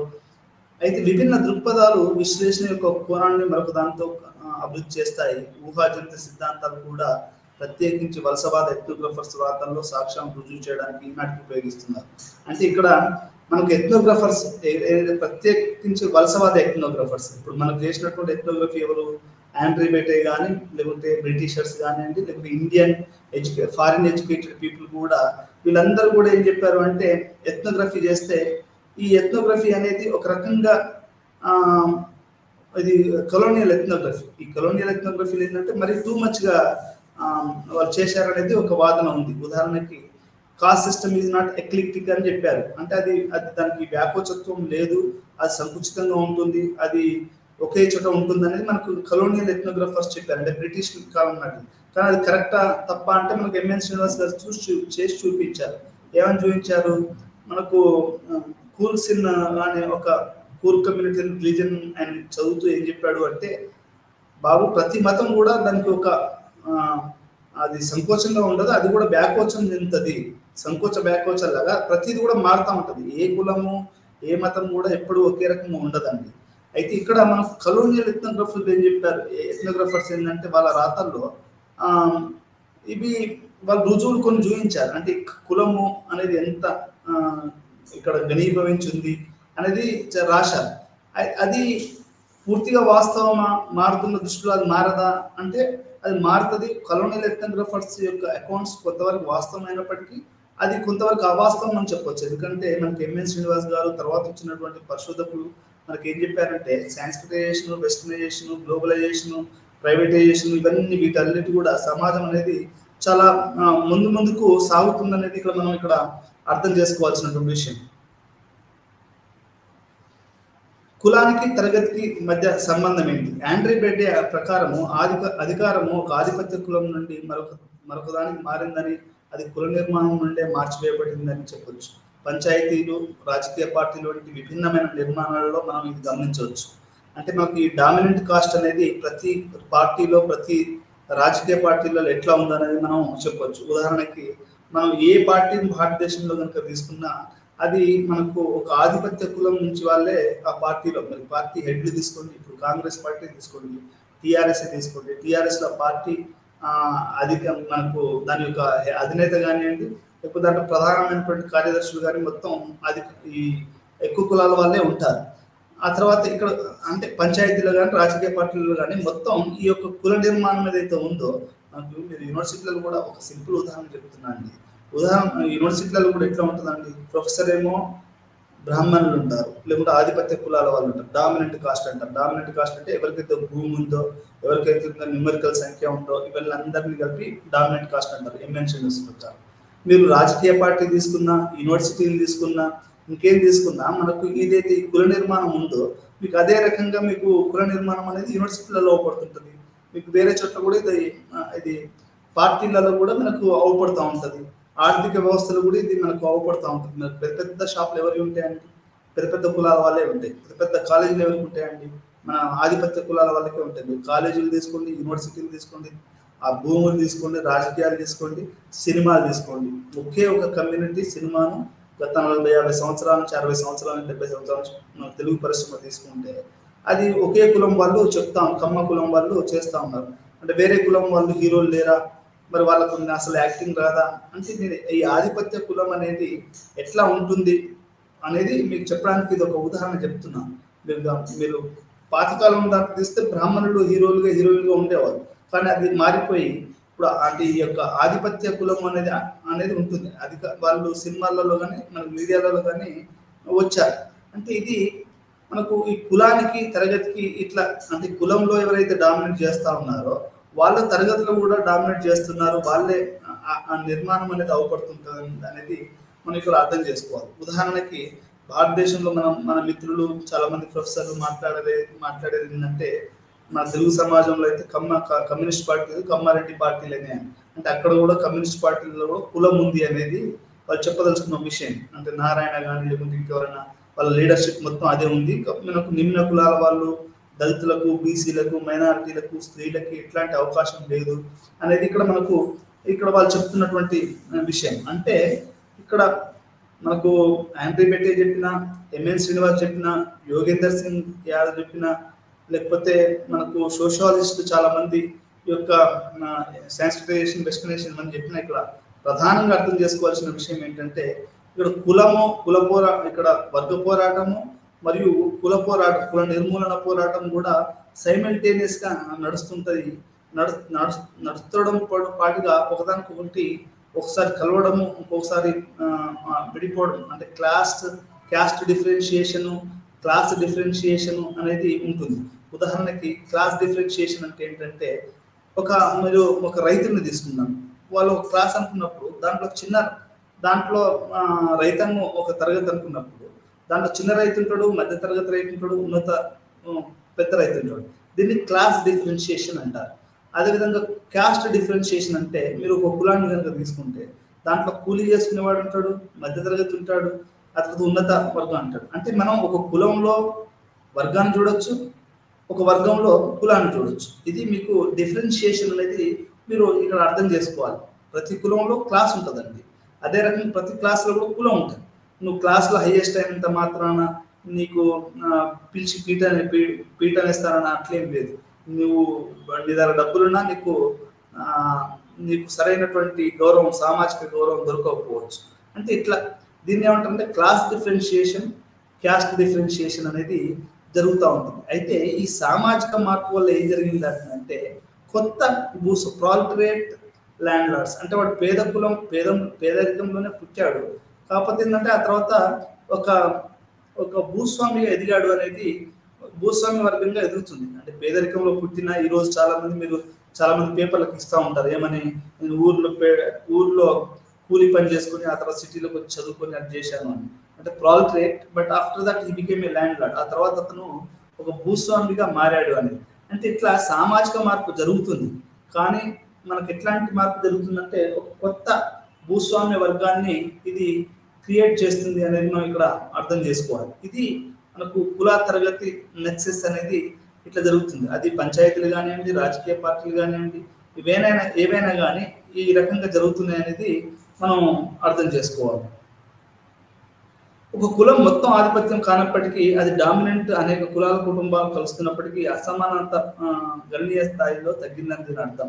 కుల వ్యవస్థలో మార్పులు అసమానం మరియు సోపాన క్రమంలో మరొక అసమాన నిర్మాణం వరకు విశ్లేషించవచ్చు. ఒక కులం మొత్తం ఆధిపత్యం కానప్పటికీ, అంటే ఇప్పుడు మనం రెడ్డీస్ డామినెంట్ కాస్ట్ అని చెప్పుకున్నప్పటికీ దాంట్లో పేదవాళ్ళు ఉండొచ్చు. ఇక్కడ డామినెంట్ సమూహం అనేక కులాల కుటుంబాలు కలుస్తున్నప్పటికీ అసమానంగా గణనీయంగా తగ్గిందని అర్థం. అంటే నేను చెప్పాల్సిన పాయింట్ ఏంటంటే ఆధిపత్య కులాలు అంటే డామినెంట్ కాస్ట్ ఉన్నప్పటికీ దాంట్లో కూడా పేదవాళ్ళు ఉంటారు అనేది ఇక్కడ మనం, అంటే దాంట్లో కులాలలో మళ్ళీ క్లాస్ ఉంది అనేది ఇక్కడ మనం అర్థం చేసుకోవాల్సినటువంటి విషయం. కులము మరియు చలనశీలత, అంటే మన కులాన్ని మనం కనుక తీస్తే దానికి చలనశీలత ఉందా అనేది మనం ఇక్కడ అర్థం చేసుకోవాలి. అంటే అది కులం అనేది అసలు చలనశీలతకు అవకాశం ఇస్తుందా? ఇప్పుడు ఉదాహరణకి దళితుడు పుట్టాడు అంటే మన కుల సాంప్రదాయాల ప్రకారము, లేకుంటే మనకు దీని ప్రకారం ఏంటంటే వాడు చెప్పులే ఉంటాలి, లేకపోతే ఇంకా శ్రామిక కులాల వాళ్ళ కుండలు చేసేవాళ్ళు, మట్టి పని చేసేవాళ్ళు, ఇంకా కంసాలి వీళ్ళందరూ కూడా వాళ్ళ పనే చేయాలి. కానీ దాంట్లో చలనశీలత ఉందా అంటే లేదు అని చెప్పాలి మనం. ఎందుకంటే కులము మరియు చలనశీలత అనేది అది ప్రోగ్రెస్, దాన్ని ఫ్లోయింగ్ అనేది జరగదు. ఎందుకంటే అది కుల వ్యవస్థ అనేది అట్లా నిర్వచించబడ్డది. కాబట్టి మనకు కులము మరియు తరగతి మధ్య సారూప్యత సమస్థితిని సూచించదు. పరస్పర ఆధారపడటం, వైరుధ్యాలు, సమరూపత, సామాజిక సంబంధాల ఆధిపత్యము ఈ అనుబంధం యొక్క సమగ్ర లక్షణాలని చెప్పొచ్చు. గ్రామంలోని కులము మరియు అధికారం యొక్క సోపాన క్రమాలు కొంతవరకు అవి వ్యాప్తి చెందుతాయి, కానీ అంతరాయం కలిగి ఉన్నాయని కూడా ఆండ్రీ బెటే చెప్పాడు. ఒక గ్రామంలో ఆండ్రీ బెటే ఏం చెప్తున్నాడు అంటే, ఫేమస్ సోషియాలజిస్ట్ ఏం చెప్తున్నాడు అంటే, ఒక గ్రామంలో కులము మరియు అధికారము కొంతవరకు వ్యాప్తి చెందుతాయి, కానీ అంతరాయాలు కూడా కలిగి ఉంటాయి. అంటే ఒకే కులం డామినెంట్ కాస్ట్ ఉన్నంత మాత్రాన అందరూ దాంట్లో అదని కానీ అట్లేం ఉండదు. ఇప్పుడు పేద కమ్మోళ్ళు ఉంటారు, పేద రెడ్డిస్ ఉంటారు, పేద బ్రాహ్మణులు ఉంటారు అని ఇక్కడ ఈ యొక్క మనం దాన్ని డామినెంట్ కాస్ట్ ని మనం పూర్తిగా అట్లా చేయకూడదు అనేది మనకి ఆండ్రీ బెటే గారు చెప్తున్నారు. దాన్ని మనం ఒకే ఘటన కట్టకూడదు అని. సామాజిక జీవనంలో అనేక ప్రాంతాలు ఇప్పుడు కులరహితంగా మారుతున్నాయి కూడా అని బెటే పాల్గొన్నారు. అంటే సామాజిక జీవిత ప్రాంతాలు ఇప్పుడు కొంతవరకు కులరహితంగా మారుతున్నాయి అనేది ఆండ్రీ బెటే చెప్తున్నారు. ఉదాహరణకి మనం కేరళ కనుక తీసుకుంటే 2 లక్షల మంది కులము అనే పదాన్ని ఆ కాలంలో పబ్లిక్ గవర్నమెంట్ దాంట్లోకి తీసేశారనేది మనకు అందుతున్నటువంటి సమాచారం. అంటే మనకు కులరహిత సమాజంగా ఇప్పుడు అనిహిలేషన్ ఆఫ్ అంబేద్కర్ గారు ఏం చెప్పారు, అనిహిలేషన్ ఆఫ్ కాస్ట్ అని చెప్పారు. అంటే కులం అనేది ఒక మొత్తం దాన్ని అనిహిలేట్ చేశారు. కులరహిత వర్గరహిత సమాజంగా మనకు మన భారత రాజ్యాంగం ఏదైతే కలలుగొన్నదో కులరహిత వర్గరహిత ఇట్లాంటి ఒక సమసమాజం వైపు అనేది మనం రాసుకున్న దాని యొక్క అంతిమ లక్ష్యం కానీ, లేకపోతే పంచవర్ష ప్రణాళికల అంతిమ లక్ష్యం కానీ మనకు రాశారు. మనం అటువైపు మనం ప్రయాణిస్తున్నాం కూడా. ఇది ఇప్పుడు కొంతవరకు ఏమైంది అంటే ఎడ్యుకేషను, ఈ యొక్క చదువు ఇదంతా రావడం వల్ల, చైతన్యం రావడం వల్ల వీటి కులరహితంగా మారుతున్నాయని కూడా మనకు ఆండ్రీ బెటే చెప్తున్నాడు. బ్రాహ్మణ సాంప్రదాయంతో పాటు రాజపుత్ర ఆలోచనలు, భారతీయ హస్తకళాకారులు సాంప్రదాయాలు, భారతీయ వ్యాపార మరియు తరగతి సంస్కృతి సాంప్రదాయాలు భారత సమాజంలో పక్కనే నడుస్తున్నాయని చెప్పొచ్చు. అంటే భారతీయ సాంప్రదాయము మరియు బ్రాహ్మణ సాంప్రదాయాలు, భారతీయ కళలు, భారతీయ వ్యాపారాలు, ఇవన్నీ కూడా సాంస్కృతిక సాంప్రదాయాలు కూడా ఈ మార్పు, ఆ తర్వాత ఈ సాంప్రదాయాలు ఇవి కూడా మనకు పక్కనే నడుస్తున్నాయి అనేది ఇక్కడ అర్థం చేసుకోవాలి. ఇక్కడ మొత్తంగా కులము చలనశీలత ఉందా అంటే మనకు డామినెంట్ కాస్ట్, సాంస్క్రిటైజేషన్, వెస్టర్నైజేషన్ వల్ల మొత్తంగా మనకు యోగేందర్ సింగ్ గారు ఏం చెప్తారు అంటే ఎందుకు దళితులు ఎక్కువగా వెస్టర్నైజ్ కావడానికి అంబేద్కర్ యూరప్ పోయి ఎందుకు చదువుతున్నాడు, మరి ఇండియాలో చదువుకోవచ్చు కదా అంటే వెస్టర్నైజేషన్ అనేది యాంటీ కాస్ట్ గా పనిచేస్తుందని. అంటే నీకు చదువు ఇవన్నీ ఏం చేస్తాయంటే నీకు ఈ కులంలో ఉన్నటువంటి అసమానతల మీద ఒక గొడ్డలు పెట్టు లాంటిది అనేది మనం ఇక్కడ అర్థం చేసుకోవాల్సినటువంటి విషయం. అంటే ఎందుకు యోగేందర్ సింగ్ ఏం చెప్తారు అంటే this westernisation has worked and antidote to the inequalities of cost system అని చెప్పాడు. అంటే ఈ అసమాన కుల సమాజానికి ఈ యొక్క వెస్టర్నైజేషన్ ఇవి అనేది ఒక పెద్ద ఉంటుంది కాబట్టి చాలా మంది దళితులు, ఆ తర్వాత శ్రామిక కులాల వాళ్ళు, ఆ తర్వాత డామినెంట్ కాస్ట్ అంటే మనకు ఏదైతే మనకు డామినెంట్ అంటే ఎవరైతే ఆధిపత్య కులాల వాళ్ళు వీళ్ళందరూ కూడా ఈ వెస్టర్నైజేషన్ ఇష్టపడతారు. ఎందుకంటే అది బ్రాహ్మణ్య యొక్క ఆలోచన విధానాన్ని కానీ లేకపోతే బ్రాహ్మణ్యం గొప్పలు అనే దాన్ని అది దెబ్బతీస్తుంది. కాబట్టి ఈ డామినెంట్ కాస్ట్, శూద్ర కులాలు, దళితులు కూడా ఎక్కువగా వెస్టర్నైజేషన్ ఇష్టపడతారు. అది చదువు ద్వారా, యూనివర్సిటీల ద్వారా, లేకపోతే మన సమాచార విప్లవం ద్వారా రకరకాల కారణాల వల్ల ఇది కొంతవరకు జరుగుతుందనేది కూడా మనకి ఇక్కడ అర్థమవుతుంది. ఒకవైపు కులరహిత సమాజంగా కూడా మారాలని కూడా చాలా వరకు సామాజిక జీవితంలో ఈరోజు కోరుకుంటున్నారని మనం అర్థం చేసుకోవాలి. ఎందుకంటే కులము అని చెప్పేసి కులరహితం అయితే ఎప్పుడైతే అయితో మనిషి యొక్క మెరిట్ మీద, గుణాల మీద మనకి ఎక్కువ ఫోకస్ ఉంటుంది. లేకపోతే కుల సమాజంలో ఏమైందంటే ఫలానా కులమోడు కాబట్టి అతను మెరిట్ ఉండదు, ఫలానా ప్రాంతం వాడు కాబట్టి అతను మెరిట్ ఉండదు. ఉదాహరణకు తెలంగాణ రాకముందు ఏం చెప్పారు, తెలంగాణ వాళ్ళకి అసలు ఏమి తెలివి ఉండదు, అది అని చెప్పారు. అంటే ఇట్లా మనకు ఈ కొంతవరకు కుల రహితంగా మారుతున్నాయి అనేది, ఎందుకంటే సుదీర్ఘంగా జరుగుతున్నటువంటి పోరాటాల వల్ల చాలా వరకు కులరహితంగా మారుతున్న ఈ యంగ్ జనరేషన్ అని కూడా మనం చెప్పొచ్చు.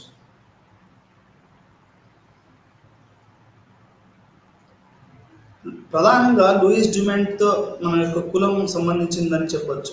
అంటే మనకు ప్రధానంగా సోషియాలజిస్ట్ అయితే దీని గురించి చెప్తున్నాడంటే అతను ఏమంటాడంటే లూయిస్ డ్యూమాంట్ ఏమంటాడు అంటే రాజకీయ మరియు ఆర్థిక సమస్యలను అర్థం చేసుకోవడంలో అశాసక్తుల అధ్యయనం సమానంగా ముఖ్యమైనదిగా ఆయన భావిస్తాడు. మరియు తాంజావూరు గ్రామంలో కులంపై అతని విశ్లేషణ మంచి ఉదాహరణ. యోగేంద్ర సింగ్ యొక్క పని మార్పును అర్థం చేసుకోవడానికి ప్రయత్నించింది. ఇక్కడ తరగతి రకాలు కొత్త గుర్తింపుతో కుల వర్గాల చట్టంలో పనిచేస్తాయి. అంటే ఇక్కడ ఇప్పుడు మనకు మీకు ఐటీ ఎగ్జాంపుల్ కనుక తీసుకుంటే, అంటే మనం కనుక సాఫ్ట్వేర్ ఇంజనీర్స్ కనుక ఎగ్జాంపుల్ కనుక తీసుకుంటే దాంట్లో అది ఒక కొత్త సామాజిక వర్గం, అది ఒక కొత్త తరగతి. అక్కడ ఇది వర్గ చట్టంలో ఉన్న అక్కడ కొన్ని కులాలు మాత్రమే ఉంటాయి. అంటే ఇట్లా మారుతుంది, కానీ ఒక కొత్త కొత్త భూస్వామ్య విధానాన్ని కూడా తీసుకొస్తుంది. ఇప్పుడు మరి అదే రకంగా పేదవాళ్ళు ఊర్లో కూలీలు నా చిన్నప్పుడు 200 ఉంది, ఇప్పుడు 200 ఉంది. అంటే మరి అది ఇక ఐటీ వాళ్ళు ప్రొఫెసర్ల జాబులు అన్ని పెరిగాయి, కానీ ఊర్లో కూలీల యొక్క రేటు పెరగలేదు అనేది మాత్రం అది వాస్తవం. అంటే ఇక్కడ ఏం జరిగింది, ఒక భూస్వామ్య వ్యవస్థపై ఇంకొక భూస్వామ్యం వచ్చింది, కానీ అసమాన వేతనాలు ఇవి కొనసాగుతూనే ఉన్నాయనేది మనం అర్థం చేసుకోవాలి. అంటే ఇది ఏ రకమైన మార్పు, ఒక పాత భూస్వామ్య విధానంపై కొత్త భూస్వామ్య విధానం వచ్చిందనేది మనకు ఈ ఒక యోగేందర్ సింగ్ గారు చెప్తా ఉన్నారు.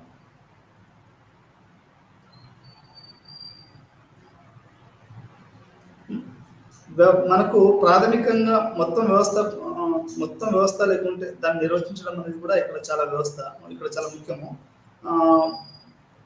మనము వ్యవస్థలో వివిధ కులాలు పరిపూరకమైన విధులను నిర్వర్తించే విధంగా భావించబడ్డాయి, వారి పరస్పర సంబంధమైన విరుద్ధంగా పరిగణించబడ్డాయి. భారతదేశంలో ఏంటంటే ఒక కులం ఉంటే వాళ్ళకు పరిపూరకమైనటువంటి విధులను, అంటే కంప్లీట్గా వాళ్ళ విధులను నిర్వర్తించాలని అవి భావించబడ్డాయి. వారి పరస్పర సంబంధ విరుద్ధమైనవిగా పరిగణించబడ్డాయి. అంటే వాళ్ళు కనుక వేరేది కనుక చేస్తే, ఇప్పుడు ఒక బ్రాహ్మణ కవి రాశాడు,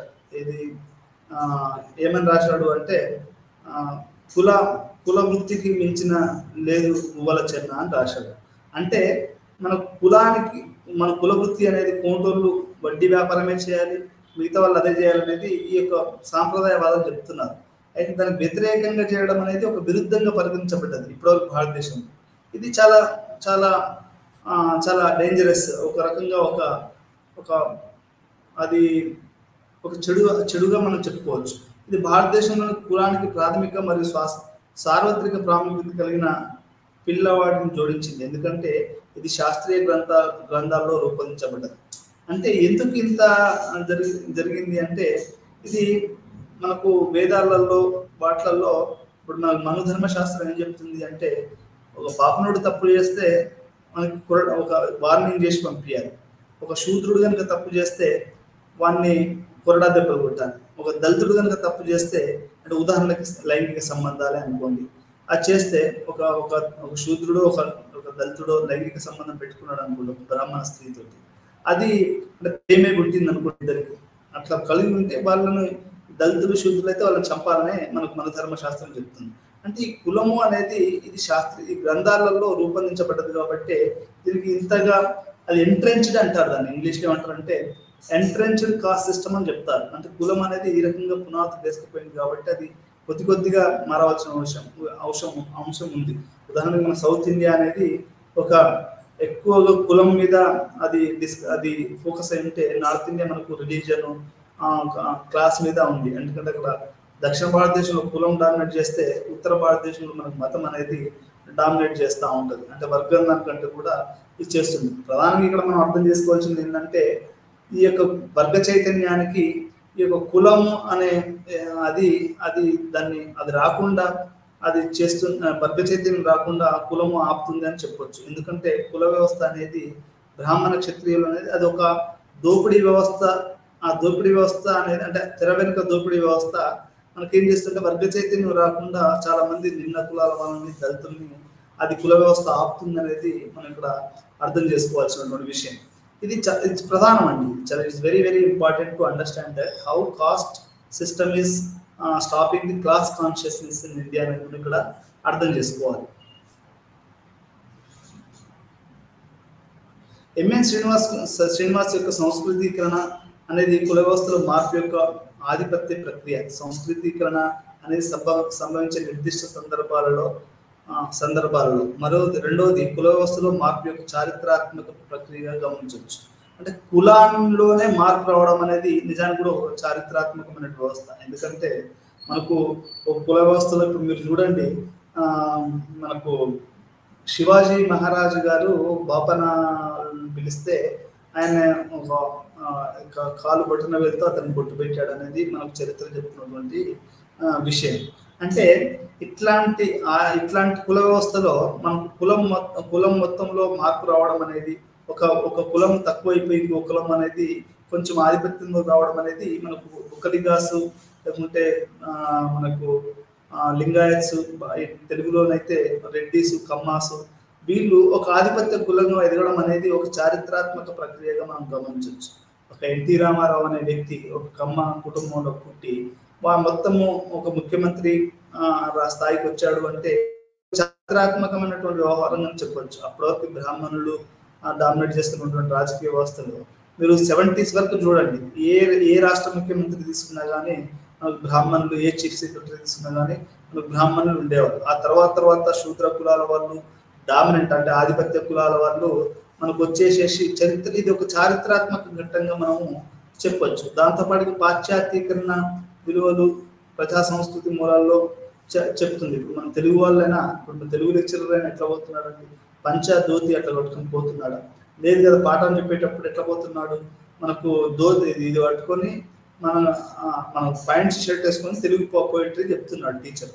అంటే ఇక్కడ పాశ్చాత్యీకరణ విలువలు అనేవి మనకు సాంస్కృతిక మూలాల్లో వెళ్ళింది అనేది మనం కూడా చెప్పొచ్చు. మన భాషలో కానీ, మన వేషధారణలో కానీ, మన ఆలోచన తీరులో కానీ. ఎందుకు అంటే ఇది డామినెంట్ కాస్ట్, ఈ ఆధిపత్య కులాల వాళ్ళు బ్రాహ్మణీయ వర్గాన్ని దెబ్బతీయడానికి ఇది మొత్తానికి తీసుకొచ్చినటువంటి ఒక వ్యవస్థ. ఇది చారిత్రాత్మక ప్రక్రియ కూడా మనం చెప్పొచ్చు. ఎందుకంటే కులం అనేది ఒక ఎంట్రెన్స్డ్, కొన్ని వేల సంవత్సరాల నుంచి ఇది ఒక నానుకొని పోయిన దాన్ని దెబ్బతీయడం అంటే అంత ఈజీ కాదండి. మీరు తమిళనాడులో మీరు పెరియార్ తీసుకున్న, మహాత్మా జ్యోతిబా పూలే మహారాష్ట్రలో తీసుకున్న, అంబేద్కర్ని తీసుకున్న, లేకపోతే ఇంకా మనకు నారాయణ గురువుని తీసుకున్న, వీళ్ళందరూ కూడా ఏం చేశారండి, వీళ్ళందరూ ఏంటంటే ఈ కుల వ్యవస్థ పూర్తిగా పోవాలి. ఆర్యులు అనేవాళ్ళు మన పూలే కనుక మీరు చదివితే గులాంగిరి ఇట్లాంటి చదివితే ఆయన ఏం చెప్తాడు, భారతదేశంలో బానిసత్వం ఇదంతా వచ్చింది కూడా ఆర్యుల వల్లనే అని చెప్తాడు. ఆయన ఫ్రెండ్ పెళ్లికి పోతే ఆయనను నువ్వు శూద్రుడు అని పక్కన పెట్టారు అంటే దాని మీనింగ్ ఏంటి అంటే అప్పుడు ఆయన అర్థం చేసుకున్నది ఏంటంటే భారతదేశంలో కుల వ్యవస్థ అనేది బాగా వేళ్ళనుకున్నది ఎప్పుడు అంటే ఈ యొక్క ఆర్యుల రాకతోనే అని ఆరియన్స్ coming to India it self is a biggest blow to the equality అని ఒక సమసమాజానికి ఒక పెద్ద బ్లో అని మనకు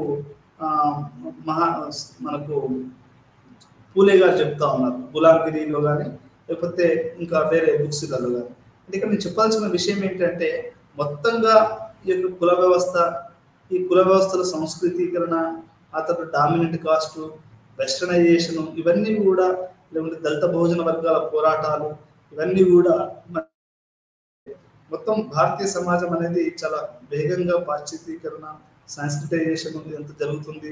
అదే రకంగా మనకు ఇవన్నీ జరుగుతున్నాయి, మార్పు జరుగుతుంది అనేది ఇక్కడ మనం అర్థం చేసుకోవాలి. భారతీయ సమాజంలో నిర్మాణాత్మక మార్పులకు ఇది కలిగి ఉంటాయని తిరుగుబాటుగా దీన్ని అర్థం చేసుకోవాలని మనం అర్థం చేసుకోవాలి. అంటే మొత్తంగా ఇది ఏంటి అంటే ఇవన్నీ పాశ్చాత్యీకరణ ఏదో ఒక తిరుగుబాటు ఉంది. తిరుగుబాటు ఎందుకు తిరుగుబాటు అంటే అసమాన సమాజంపై తిరుగుబాటు అని మనం చెప్పొచ్చు. ఇక్కడ మనకి ఏం చెప్తున్నారు, మనకు యోగేంద్ర సింగ్ గారు ఏం చెప్తున్నారు, ఇది ఒక తిరుగుబాటు. ఎందుకు అంటే అప్పటి వరకు ఉన్నటువంటి ఒక బ్రాహ్మణి సమాజంలో జరిగిన కొన్ని వేల సంవత్సరాలు జరిగిన భారతదేశము ఈ వెస్టర్నైజేషను, సాంస్కృతైజేషను, యూరోపియనైజేషను, గ్లోబలైజేషను, మార్కలైజేషను, సోషలైజేషను, సోషలిస్ట్ ఇవన్నీ కూడా ఒక తిరుగుబాటు వ్యవస్థగా మనం చెప్పొచ్చు. మనం ఉదాహరణ కనుక తమిళనాడు తీసుకుంటే తమిళనాడులో కలోనియల్ టైంలో 105 పోస్టులకి 103 పోస్టులు బ్రాహ్మణులు కొట్టారు. ఇది ఎంఎన్ శ్రీనివాస్ గారే రాశారు తన పుస్తకంలో కాస్ట్ ఇన్ మోడర్నిటీ అని, అంటే మోడర్నిటీ ఇన్ ఇండియా అనే పుస్తకంలో రాశారు. అంటే ఈ రకంగా మనము ఈ యొక్క మొత్తం వీటన్నిటిని డామినెంట్ కాస్ట్ యొక్క దాన్ని పాశ్చాత్యీకరణము వీటన్నిటిని కూడా మనము ఒక తిరుగుబాటు వ్యవస్థగా మనకు యోగేందర్ సింగ్ గారు చెప్తున్నారు. భారతదేశంలో వర్గ పోరాటం అనేది కుల పోరాటం మరియు కుల పోరాటం వేరు కూడా రెండింటిని వేరు చేయడం నిరుపయోగం. అంటే ఇక్కడ కులం పోరాటము లేకుంటే వర్గ పోరాటం అనేది కూడా వేరు చేయడం అనేది అతి నిరుపయోగంగా ఉంటుంది అనేది మనకి ఇక్కడ సామాజిక శాస్త్రవేత్తలు చెప్తున్నారు. భిన్నమైన సామాజిక మరియు ఆర్థిక వాస్తవాన్ని సూచించిన రెండు విభిన్నంగా ఉన్నాయని న్యూమలాజికల్ అభ్యర్థనను అంగీకరించడం సాధ్యం కాదు. ఎందుకంటే రెండు వేరు సంస్థలుగా తగినంత ముఖ్యమైన మద్దతు మరియు సాక్ష్యాలు లేవు. అంటే దానికనే మనం విభజించి భారతదేశంలో కులము మరియు వర్గము దానికి మనం వర్గీకరించి దాన్ని వేరుగా చేయడం అంటే దానికి సరైనటువంటి మనకు మద్దతు దొరకదు అనేది ఇక్కడ మనం అర్థం చేసుకోవాలి. ఇక్కడ మనం ఈ యొక్క దీని గురించి చెప్తున్నాం కాబట్టి గెయిల్ అంబేద్కర్ గురించి కూడా చెప్పుకోవడం చాలా ముఖ్యం. ఇప్పుడు మనకు ఆమె ఏం చేశారు, దళిత్ అండ్ డెమోక్రటిక్ రెవల్యూషన్లో ఏం రాశారు, ఆమె ఏం చెప్పిందంటే పోస్ట్ అంబేద్కర్ టైంలో మనకి దళితులకి ఎట్లాంటి పరిస్థితులు ఉన్నాయి అనేది ఆమె రాసింది. అంటే ఇప్పుడు మహార్సు, ఇక్కడ మాలలు, ఇంకొంతమంది ఎట్లా డెవలప్ అయ్యారు, ఆ తర్వాత కర్ణాటక, ఆంధ్రప్రదేశ్, తెలంగాణ, మహారాష్ట్రలో ఎట్లా డెవలప్ అయ్యారు, వాళ్ళు చిన్న మహార్స్ అయితే చిన్న ఊర్ల నుంచి వచ్చి ఒక కార్మిక వర్గ లీడర్స్గా చదువుకున్న వాళ్ళుగా ఒక సిటీకి ఎట్లా అలవాటు పడ్డారు, లీడర్స్కి ఎట్లా ఎదిగారు, మాంగ్స్ ఎట్లా వెనుకబడ్డారు, ఇక్కడ మాదిగలు ఎట్లా వెనుకబడ్డారు, వీటన్నిటి మీద ఒక దళిత్ అండ్ డెమోక్రటిక్ రెవల్యూషన్ అని ఒక పుస్తకం రాసింది గెయిల్ అంబేద్కర్. అది ఒక ప్రామాణికమైన పుస్తకం చెప్పవచ్చు. కర్ణాటక, ఆంధ్రప్రదేశ్, తెలంగాణ మరియు మహారాష్ట్ర దళితులకు సంబంధించినటువంటి ఒక తమిళనాడు కూడా ఒక సామాజిక వాళ్ళ వాస్తవాలకు సంబంధించిన ఒక ప్రామాణికమైన పుస్తకం అని చెప్పవచ్చు. ఆ ప్రామాణికమైన పుస్తకంలో ఏం చెప్తుంది మేడం గారు, ప్రొఫెసర్ గారు ఏం చెప్తున్నారు అంటే నీకు కుల పోరాటం వర్గ పోరాటం అనేది ఒక్కోసారి కొన్ని చోట్ల కలుస్తూ ఉంటుంది, కొన్ని చోట్ల అది ఇప్పుడు భూమి విషయమే ఉందనుకోండి, భూమి విషయమే వచ్చినప్పుడు అది వర్గపోరు అవుతుంది. మనకు అక్కడ కులపోరు కంటే కూడా వర్గపోరే ఎక్కువగా మనకు ఎక్కువగా ఉంటుంది. అదే మనకు గౌరవము, ఈ యొక్క విలువలు లేకుంటే వివక్షత వచ్చినప్పుడు అది సామాజిక పోరాటం మనం ఇక్కడ అర్థం చేసుకోవాలి. అంటే రెండు వేరు చేయడం వల్ల అది నిరుపయోగంగా ఉంటుందనేది మనకు ఇప్పటివరకు చెప్తున్న సామాజిక శాస్త్రవేత్తలు చెప్తున్నటువంటి విషయం. భారతదేశం యొక్క సాంఘిక నిర్మాణం అధ్యయనం చేయడానికి కుల తరగతి అనుభవం ఒక రకమైనటువంటి చరిత్ర. మావో సెకంగు చైనా అధ్యక్షుడు తెలంగాణను చూసి నేర్చుకున్నాడు అనేది చరిత్ర చెప్తున్న సత్యం. అంటే ఇట్లా ఒక్కొక్క ప్రాంతంలో ఈ యొక్క కుల పోరాటాలు తమిళనాడు ఉందనుకోండి, తమిళనాడులో బ్రాహ్మణుల ఆధిపత్యం ఎక్కువ. బీహార్లో అనుకోండి భూమిహార్ల ఆధిపత్యం ఎక్కువ. అంటే ఇట్లా ప్రతి చోట కూడా మనకి అక్కడ ఉన్నటువంటి పరిస్థితులు, అక్కడ ఉన్న కులాలు, అక్కడ ఉన్నటువంటి తరగతులు, వీటన్నిటిని నిర్మాణము, ఆ సంస్కృతి, చరిత్ర ఇవన్నీ కనుక చూస్తే కానీ మనకు అర్థం కాదు. తెలంగాణ విషయం వస్తే నిజాం లేకుండా, నిజాం యొక్క దోపిడీ మన అరాచకత్వాలు లేకుండా మన తెలంగాణ చరిత్రను చదవడం కష్టం. చాకల ఐలమ్మ కానివ్వండి, లేకపోతే మనకు ఈయన దొడ్డి కొమరయ్య కానివ్వండి, ఇట్లా ఎంతో మంది నిజాంకు వ్యతిరేకంగా పోరాడి చనిపోయారు. అంటే ఇక్కడ మన యొక్క దీని యొక్క సామాజిక నిర్మాణము, సంస్కృతి, చరిత్ర, ఇక్కడ మాండలికం, ఇక్కడ ఉర్దూ కలిసి ఉంటుంది తెలంగాణ సమాజంలో. ఇది ఏ రకంగా కలిసి ఉంటుంది, ఇవన్నీ కూడా మనం ఇవన్నిటి కలిపి మనం ఒకదాన్ని విశ్లేషణ చేయాలి తప్ప మనం ఎట్లా పడితే అట్లా విశ్లేషణ చేయడానికి కుదరదు అనేది మనకు ఇక్కడ మనం అర్థం చేసుకోవాల్సిన విషయం. కులం అనేది కేవలం కులం అని లీచ్ అభిప్రాయం. పోషకులు ఒకరితో ఒకరు పోటీ పడడం ప్రారంభించినప్పుడే తరగతి లాంటి పరిస్థితి ఉద్భవిస్తుంది. అగ్రవర్ణాలకు వ్యతిరేకంగా అట్టడుగు కులాల మధ్య విభేదాలు మరియు తిరుగుబాట్లు వాస్తవాన్ని విస్మరించింది. కులాలు ఒక చారిత్రాత్మక వాస్తవం. అంటే ఇక్కడ మనకి ఏంటంటే కులం అనేది హిస్టారికల్ ఫ్యాక్ట్ అండి. దళితులైనా, బీసీలైనా, బ్రాహ్మణులైనా, it's a kind of historical fact అనేది మనం ఇక్కడ అర్థం చేసుకోవాలి. అగ్రవర్ణాలకు వ్యతిరేకంగా అట్టడుగు కులాల మధ్య విభేదాలు మరియు తిరుగుబాట్లు అనే వాస్తవాన్ని విస్మరించింది. అంటే ఇక్కడ అగ్రవర్ణాలకు వ్యతిరేకంగా ఎప్పుడు పోరాటం జరుగుతూనే ఉంది అనేది కూడా మనం అర్థం చేసుకోవాలి. అది బుద్ధిజం కాంచి మొదలు పెట్టుకుంటే, బుద్ధుడు క్షత్రియుడు అయినప్పటికీ అప్పుడు జరుగుతున్నటువంటి ప్రీ ఎమినెన్స్ ఆఫ్ కాస్ట్, అంటే బ్రాహ్మణుల ఆధిపత్యము అనే ఒక విషయాన్ని బుద్ధుడు మొట్టమొదటిసారి రెవల్యూషనరీగా చెప్పొచ్చు. అంటే బుద్ధుడిని మనం తొలి విప్లవకారుడుగా చెప్పొచ్చు. ఎందుకంటే ఆ రోజులలో మావోయిజం, కమ్యూనిజం ఇవ్వడం లేదు మనకు. అది ఆ బుద్ధుడు ఏం చెప్పాడు, దర్ ఇస్ నో గాడ్, ఆ దేవుడు అనేవాడు ఎవరు లేదురా బాబు. దుఃఖం అంటే నీ యొక్క కోరిక నీ దుఃఖానికి కారణం. నువ్వు బాగా సంపాదించాలనుకుంటున్నావు, డబ్బులు లేనప్పుడు ఏడుస్తావు. నువ్వు మంచి గర్ల్ ఫ్రెండ్ ఉండాలనుకుంటున్నావు, గర్ల్ ఫ్రెండ్ లేనప్పుడు ఏడుస్తావు. మంచి బట్టలు వేసుకోవాలనుకుంటున్నావు, బట్టలు లేనప్పుడు ఏడుస్తావు. అంటే నీకు ప్రతిదీ కూడా నీ డిజైర్తో కూడుకొని ఉన్నది అనేది మనకు బుద్ధుడు చెప్తున్నటువంటి విషయం. నువ్వు మంచి ఇంట్లో గడపాలనుకుంటావు, దాని లేకపోతే ఏడుస్తావు.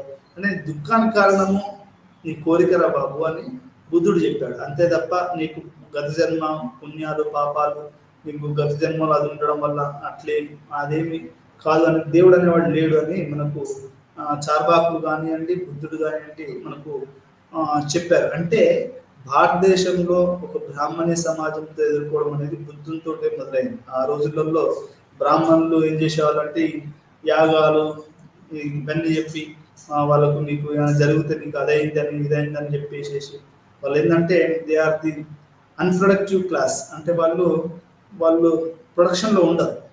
కమ్మరులు కమ్మర్ పనులు చేస్తారు, కుమ్మరు పనులు చేస్తారు, వేరే వాళ్ళు ప్రొడక్షన్లో ఉంటారు. Brahmin class is the only class which is dependent on the production cost. వాళ్ళు ఏం పని చేయరు, ఓన్లీ మంత్రాలు అవి చేసుకుంటూనే వాళ్ళు బతారు. అంటే it is not a productive class. అక్కడ ఉండడం కూడా తప్పు కాదు, కానీ వాళ్ళు భయాన్ని సృష్టించడం, చదువుల్ని గ్రిప్లో పెట్టుకోవడం, స్త్రీలను అణచివేయడం, దళితులను అణచివేయడం, శ్రామిక కులాలను తక్కువ అంచనా వేయడం వల్ల ఇదంతా ఏమవుతుంది అంటే ఈ యొక్క బ్రాహ్మణ కులానికి వ్యతిరేకంగా తొలి విప్లవకారంగా మనం లైట్ ఆఫ్ ఏషియా అన్న బుద్ధుడిగా చెప్పవచ్చు. చార్వాకుల కాంచి జరుగుతుంది. దాని వారసత్వం గాంధీ గారు కానివ్వండి, ఆ తర్వాత అశోకుడు తర్వాత మనకు అంటే ప్రామినెంట్గా ఈ యొక్క బ్రాహ్మణ వ్యతిరేకత కానీ ఇవన్నీ గురించి మనకు ఒక రకంగా అక్కడి నుంచి మొదలు పెట్టుకుంటే, బుద్ధుని కాంచి మొదలు పెట్టుకుంటే, చార్వాకుల కాంచి మొదలు పెట్టుకుంటే మనకు అశోకుడు తర్వాత వచ్చినటువంటి మౌర్య చక్రవర్తులు, ఆ తర్వాత వచ్చినటువంటి వాళ్ళు, తర్వాత చాలా మంది కూడా ఈ బుద్ధిజాన్ని వాళ్ళు ఎందుకు చేశారు. బుద్ధిజం అంటే ఈ యొక్క బ్రాహ్మణ మతం ఏదైతే, బ్రాహ్మణ కులం ఏదైతే తమ యొక్క ఆధిపత్యాన్ని చెలాయించడానికి ఈ యొక్క శ్రామిక వర్గాన్ని లేకుంటే ఈ కూలీలని, దళితుల్ని ఎట్లయితే అణచివేసిందో దానికి వ్యతిరేకంగా ఇది అనేది జరిగిందని మనకు అర్థం చేసుకోవాలి. ఇది ఒక చారిత్రాత్మక కులం అనేది ఒక చారిత్రాత్మకమైనటువంటి వాస్తవంగా మనం గమనించాలి. భారతదేశంలో బిఎం దండేకర్ తన జీవుల రెండు తరగతులు పరస్పర విరుద్ధ సంబంధాన్ని కలిగి ఉన్నాయి, మరియు ఇది గ్రామీణ భారత సమాజంలో వైవిధ్యాన్ని ఏర్పరుస్తుంది. అంటే మనం గ్రామీణ సమాజాన్ని కనుక చూస్తే, అంటే క్లాస్ ఎనాలిసిస్ కనుక మనం చేస్తే, అంటే భారతీయ దేశాన్ని కులం వైజ్ కాకుండా క్లాస్ ఎనాలిసిస్ చేస్తే ల్యాండ్ లార్డ్స్ ఉన్నారు, ఆ తర్వాత కార్మికులు ఉన్నారు. ఇప్పుడు కాంగ్రెస్ గవర్నమెంట్ వచ్చిన తర్వాత మనకు వేజ్ లేబరర్స్ కూడా బీమా ఇస్తాం అంటున్నారు. వాళ్ళే ఓట్లు వేశారు ఎక్కువ మంది.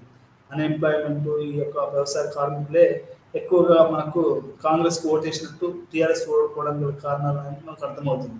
ఇది గ్రామీణ సమాజంలో ప్రధాన వైరుధ్యాన్ని ఏర్పడుతుంది. మా ఊర్లో కూడా అది అంటే పెద్ద భూస్వాములు మరియు వ్యవసాయ కార్మికులు అనే ప్రధాన వ్యత్యాసం అనేది ఇక్కడ మనం అర్థం చేసుకోవాలి. అదే రకంగా మనం కనుక పట్టణ సమాజాన్ని తీసుకుంటే మేనేజరియల్ క్లాస్ అనేది మిడిల్ క్లాస్, వర్కింగ్ క్లాస్ అనేది ఉంటుంది. శ్రామిక శక్తి 4/3 మంది మార్క్సియన్ ద్వారా వదిలివేయబడ్డారు. భారతదేశం రాష్ట్రం సంక్షేమ రాష్ట్రంగా అనేది అతిపెద్ద ఉపాధిని కలిగి ఉంది. భారతీయ స్టేట్ ఒక పారిశ్రామికవేత్త లేదా వేతన జీవుల యజమాని, పెట్టుబడిదారి మరియు దోపిడీదారి అణచివేత ఏజెన్సీ. సుమారు 10 మిలియన్ల మంది వర్కర్లు చిన్న పరిశ్రమలు మరియు కుటుంబ యాజమాన్యమై నిమగ్నమై ఉన్నారు. 10 మిలియన్స్ అంటే 1 మిలియన్ 10 lakhs. 1 కోటి మంది చిన్న పరిశ్రమలు యాజమాన్యంలో మనకు ఉన్నారు. అదే ఇంకొక పక్క పెద్ద పెద్ద ఉద్యోగపతి, పూంజీపతి అంటే ఎవరైతే చెప్తారో అదాని, అంబానీ, బిర్లాసు, టాటాసు ఇంకా చాలా మంది ఉంటారు. బాంబేలో, హైదరాబాద్ కొన్ని కోట్ల లక్షల మంది వీళ్ళు ఈ యొక్క పెట్టుబడిదారులు ఉంటారు. ఇది వాళ్ళకి ఇది వర్గ సమాజంగా ఈ రకంగా మనం దీన్ని చెప్పవచ్చు. ఇది బేసిక్గా ఏంటంటే భారతదేశంలో కులాన్ని ఇంతవరకు వచ్చినటువంటి నాకు లిటరేచర్, సాహిత్యం, మనకు రీసెర్చ్ ఇవి కూడా దేన్ని కూడా కులం కానీ కులాన్ని సరిగ్గా నిర్వచించలేదు. What is jati, what is varna అనే 2 పదాలను కూడా వాళ్ళు సరిగా మనకు అది వివరించలేకపోయారు. Who is untouchables, Dalits and untouchables అని అంబేద్కర్ గారు రాశారు. అంటే చాలా పెద్ద పెద్ద వాళ్ళకే ఈ కులం మీద ఒక స్పష్టత లేదు. ఎందుకంటే ఇది వేల సంవత్సరాల నుంచి వస్తుంది. దీన్ని వచ్చిన మనకు లిటరేచర్ చాలా తక్కువ మంది చేశారు. ఈ లిటరేచర్ అనేది మనకు స్పష్టత నివ్వట్లేదు అనేది మొదటి విషయం. రెండో విషయం ఏంటంటే మనకు భారతదేశంలో తరగతిను మరియు కులము ఈ 2 పోరాటాలు కూడా సైమల్టేనియస్గా జరుగుతూ ఉంటాయి. బీహార్ అనేది ఒక ఎగ్జాంపుల్గా కూడా మీకు చెప్పాను. ఇట్లా భూమియార్స్ ఎట్లా దళితుల్ని మరియు యూపీ, బీహార్లలో ఏ రకంగా దళితుల్ని వాళ్ళు తక్కువ అంచనా వేసి వాళ్ళని చంపడాలు ఇవన్నీ జరుగుతున్నాయి అనేది కూడా మనం ఇక్కడ తెలుసుకున్నాం. ఈ రకంగా మొత్తం భారతదేశంలో కులం అనేది ఒక ప్రధానంగా ఉంది. ఇప్పుడు మనం కనుక రేస్ ఎట్లయితే ఉందో యుఎస్లో, యూకేలలో, ఇప్పుడు అమెరికాను నిర్మించింది మొత్తం బ్లాక్స్ అని చెప్తారు. అంటే ఇప్పుడు మనకు ఒక ఉదాహరణతో చెప్పాలి అంటే గేదెంబెడ్ గారు మనకు ఈయన రాసిన poem we and our forefather showing our back to the scorching sun build this nation with our blood and sweat.